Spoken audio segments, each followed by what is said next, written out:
Hey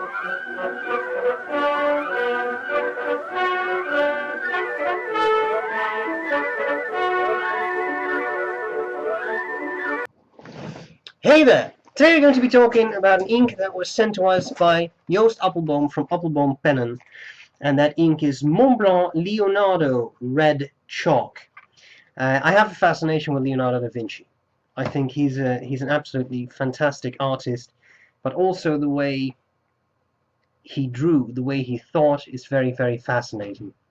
And many people, there are some people who think that if he would have taken an intelligence test, an IQ test, in this day and age, his IQ would have been about 200, which is more than 6 standard deviations above the mean. So that's really, really impressive. And I think he's a great guy. Now, a good book is worth its weight in gold. This is one of my favorite books, Leonardo da Vinci. It's a lot of book, and this is great. It has all of his paintings and a lot of his drawings, not all of them because there were hundreds of, if not thousands of them. But I mean, this, bloody hell, this is heavy. This kind of stuff is just really, really interesting to look at. I love leafing through this. And on the back of the book is a really nice quote by Dmitry S. Merezhkovsky, who said, "He was like a man who awoke too early in the dark while everyone else was still sleeping." I think that's a very, very nice way to characterize Leonardo. Alright, now, Leonardo drew a lot, and a lot of his drawings were done in interesting red chalk color.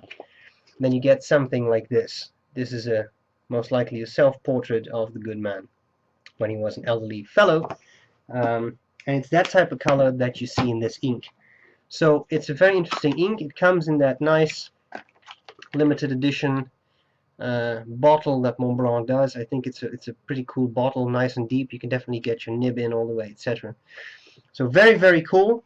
I think I've done more than enough talking. I think we need to see this ink in action. That's what we're going to do next. I hope that's going to be useful, and I'll see you later. Bye-bye. Okay, sweethearts, what we got us here is Montblanc Leonardo. And as you know, Leonardo wrote from right to left and he mirrored his letters. Now, to make this just a little bit more easy to comprehend, I'm not going to mirror anything. Nor can I really do cursive like this.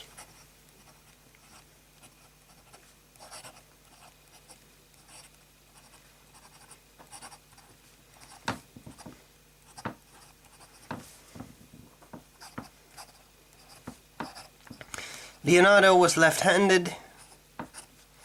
He had a lot of problems with smearing ink as he wrote, so he just developed this nice writing style where he reversed every letter and wrote from right to left.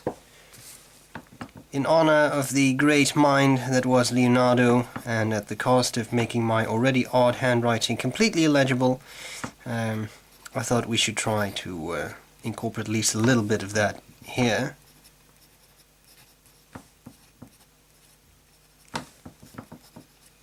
Oops, see how automatic it...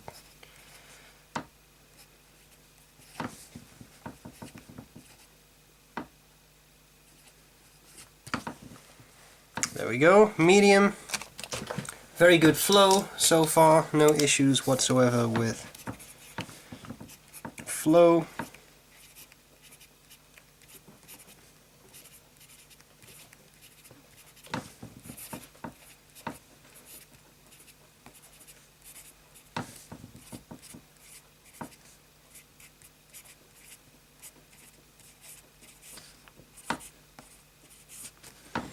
Broad, and then we go to italic.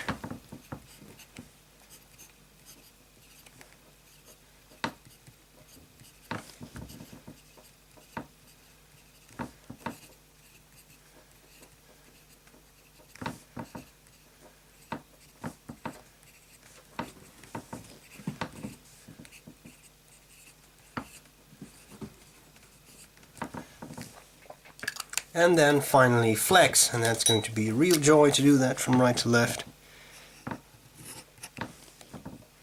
What is it with this pen that it makes such a strange startup color every time?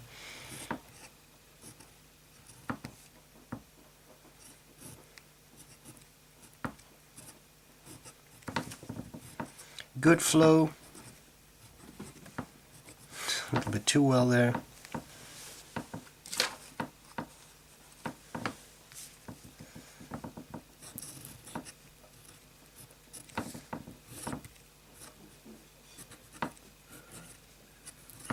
I'll leave it at that for now. Okay, then I think it's time for a couple of passes.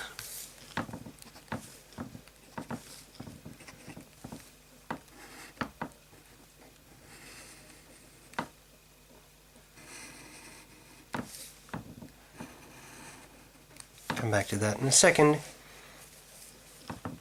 We have to write some serious lettering.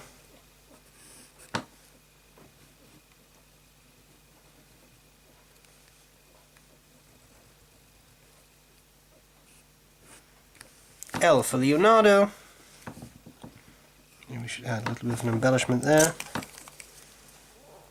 Also, we should do a little bit of normal writing with a medium nib.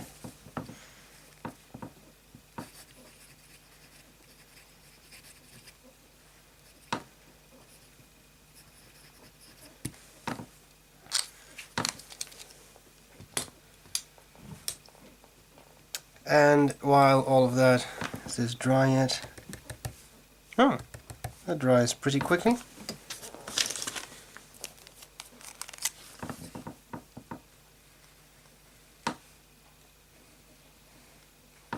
And there we go. And then I think we can engage in... Dropped the cap of the bottle there, sorry. We can engage in that one moment you've all been waiting for, the Tardif test. There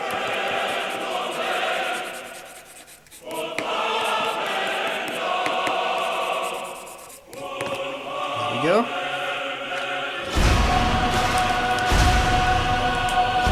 And, of course, the Brown benchmark. Oh, bloody hell. It's everywhere.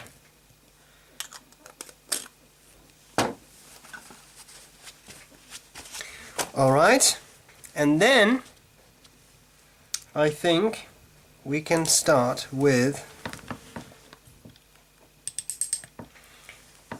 Il Brusio del Bastardo. I don't know whether that's really Italian. I think Bastardo is for some odd reason. Okay. Let me just dip my finger in there to get some of the ink off. Okay. So what we see here is a nicely shaded brown ink, and I have to say I really like this color. I think it's a very nice shade of brown. I love brown. That's probably for a reason. I do see that the writing is pretty much gone there. Let's do the eyedropper of death.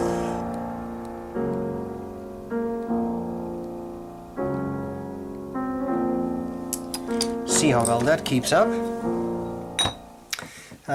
This is not yet dry, but I think we can start working on the score card. How about that? First of all, we have cleaning.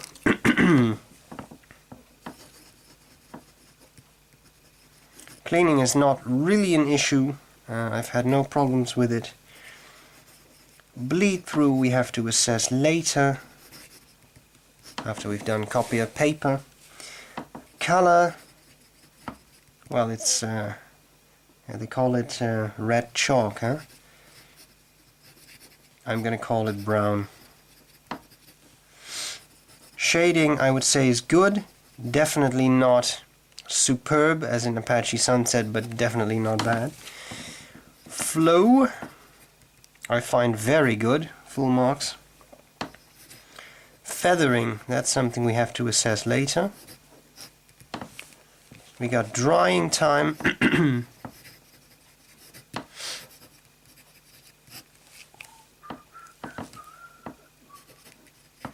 Waterproofness. Drying time is something in the middle, and waterproofness, I'm not too sure. This is not the best cloth because it's already stained with other inks, but as you can see here, this writing is pretty much entirely gone, and as is that. So waterproofness, I'm going to give that the lowest score. Alright, let's do some other paper.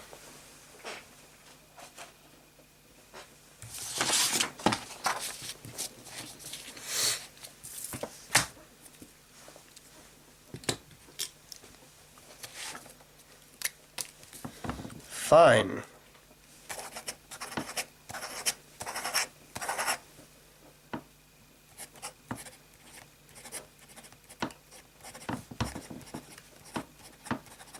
Could I also do this in cursive? Oh, that's very strange. Oh, I love it. Oh yeah, that's completely legible. Lovely. Over, etc. I don't understand why this pen gives this weird discoloration. I clean them excessively well after each use because the Inkcyclopedia pen, so very odd. A quick brown fox jumps over.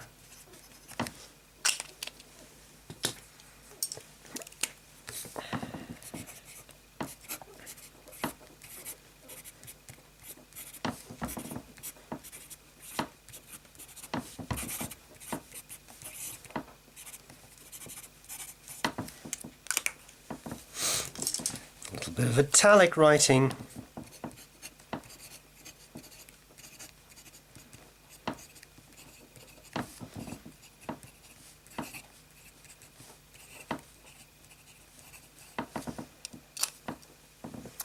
And then a bit of flexi writing.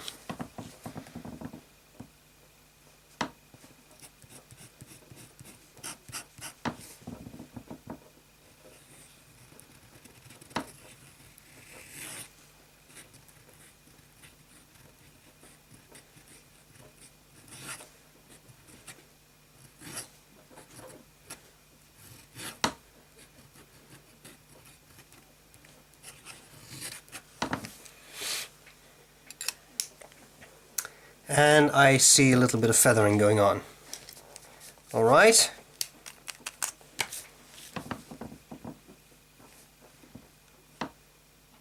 What shall we make of this?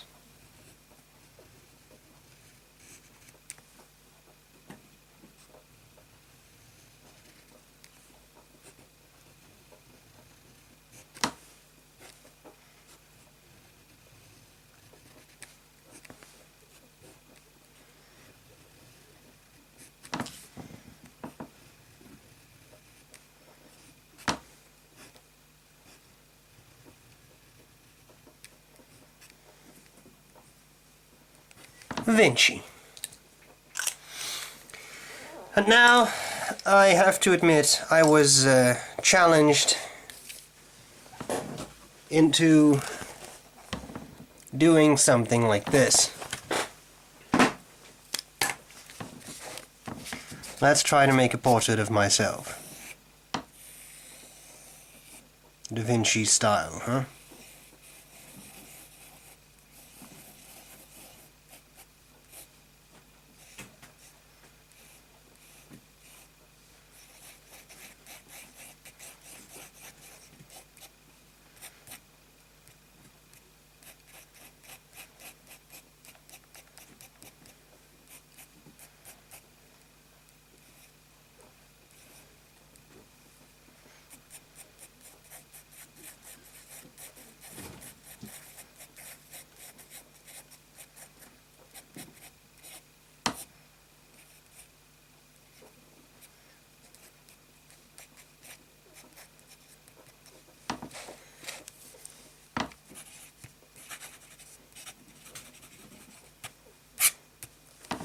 I think that's not too bad at all. Well, it is. But that's hardly the point. Let's interpret a couple of things here. First of all, I start to see... Let me see, give me a tardive pointing device. I see a little bit of feathering right there. Let me zoom in a bit so that you can hopefully see it a bit better. See that? You see, I see some feathering right there. I definitely see feathering in this flexy writing. And once you get really flexy, this stuff feathers like crazy, as you can see here. A lot of feathering in this super fat writing, and that's not always the case. So I think on this paper it's definitely a feathery ink. Then again, for this drawing with a really broad nib, it's not terrible at all. So I'm not extremely disappointed, but this is probably not an ink you want to use in a very wet pen on very cheap paper. As the bleed through, as expected, a lot of bleed through for this fat writing, a lot of bleed through for the flex, for the broad, and there's quite some, so definitely bleed through going on. Now if we return to our Rhodia paper, bleed through for the brown benchmark. But apart from that, there's not really a whole lot of bleed through apart from all these passes, etc. For the regular writing, not really any bleed through, nor is there really any feathering going on there. So that's good, I would say. That means that bleed through, I'm going to give that, well, it's not terrible, but it's not great either. Feathering, same thing. Total inkage, 1, 3, 5, 6, 8, 10, 13.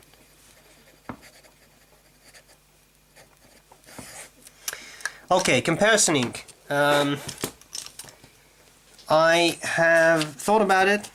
I have discussed it with an ink expert, and she said you should use Carlo Collodi, also by Montblanc, as a comparison ink. Now the problem is, someone sent me a sample of it once. I couldn't really find it. That's strange because I keep all my samples in the same spot. Maybe I've used it up completely. That is entirely possible.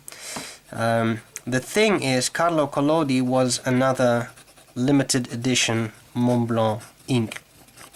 My problem with that is that if I show you what that's like and you want to get this but you think this is too expensive, then you have to go looking for another expensive limited edition ink which is probably no longer available. So I thought of an alternative, and what I came up with was something that doesn't write. Here we go. Was diamine ancient copper, which I'm sure you'll agree definitely has a thing or two in common with Leonardo. The Leonardo ink is a little bit more orangey, I would say, whereas ancient copper is indeed a bit more copper-like, a bit darker, but both have that nice shading, etc. Both ancient copper and Carlo Collodi have their own Inkcyclopedia entries. So if you're interested in those inks, go to fbgeeks.com, check the index of the encyclopedias, you can find them, so you can see them in a bit more detail to see if it's something you would like to purchase. And you know what?